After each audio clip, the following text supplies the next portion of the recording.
ৰাজহুৱাভাৱে অপমান কৰাৰ বাবে আমি বিজেপি দল ত্যাগ কৰিছো হয়নে নাই আৰু এই উত্তৰ আমি ২৬ৰ ইলেকশ্যনত দিম আমাৰ জনপ্ৰতিনিধিক ৰাজহুৱাভাৱে অপমান কৰাৰ অধিকাৰ ক'ত পালে আমি বিজেপি দলৰ পৰা সমজুৱাভাৱে আমি দল ত্যাগ কৰিছো আৰু বিজেপি দলে এনেকুৱা অধিকাৰ ক'ত পালে আমাৰ জনপ্ৰতিনিধিক আমি নিৰ্বাচিত জনপ্ৰতিনিধিক আমাৰ অপমান কৰিবলৈ হয় হয় আৰু অনাগত দিনত বিজেপিৰ ইয়াত কোনো মানুহ সোমাব নোৱাৰে প্ৰৱেশ নিষেধ ভোট বিচাৰি যাতে ইয়ালৈ নাহে পুনৰবাৰ বিজেপি কোনোবা ভোট বিচাৰিলে মণ্ডলৰ বিষয়ববীয়াসকলে আমাৰ প্ৰতিনিধিক প্ৰথম অপমান কৰিলে হয় নহয় প্ৰথম অপমান কৰিছে চিটপট মাৰি তেওঁলোকে এখেতক ঘোষণা কৰিলে কৰাৰ পাছত আজি যিটো অপমান কৰিছে এখেতক অপমান কৰাই নহয় আমাৰ গাঁৱৰ 1000, 2000, 1200 ভোট আছে হয় নহয় 1200জন মানুহক আজি অপমান কৰিছে পৰহি দিনাখন যিটো কাণ্ড কৰিলে সেইটো কোনো প্ৰচিডিং নহল অনিয়ম হল তেতিয়াহ'লে সেইদিনাখন যদি অনিয়ম আজিও অনিয়ম হল আজিও অনিয়ম গতিকে আমি ইয়াৰ প্ৰত্যুত্তৰ আমি ২৬ৰ ইলেকশ্যনত দিম দিব নাই ৰাইজ ইয়াত কোনো বিজেপি মানুহ আমি ইয়াত বিজেপি পাৰ্টি ইয়াত কৰিবলৈ নিদো কাকো অপমান কৰে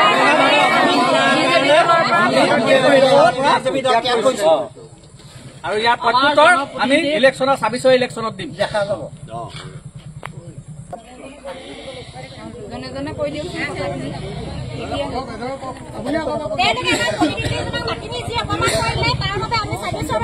আগবাঢ়ি আছো দেখিম কেনেকে দেখে শিকি যায় আমাৰ ইয়াৰ পৰা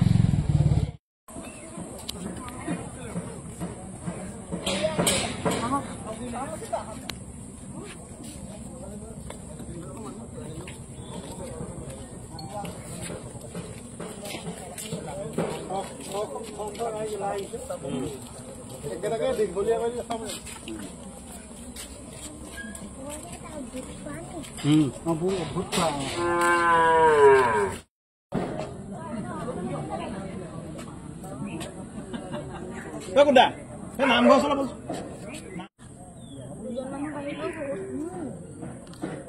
বিচনীখন আমি দিয়া আকৌ আহিম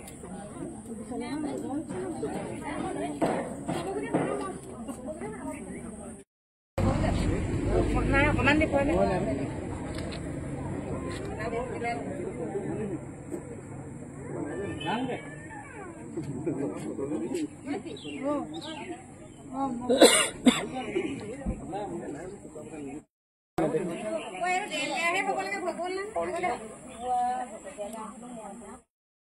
মহেন্দ্ৰ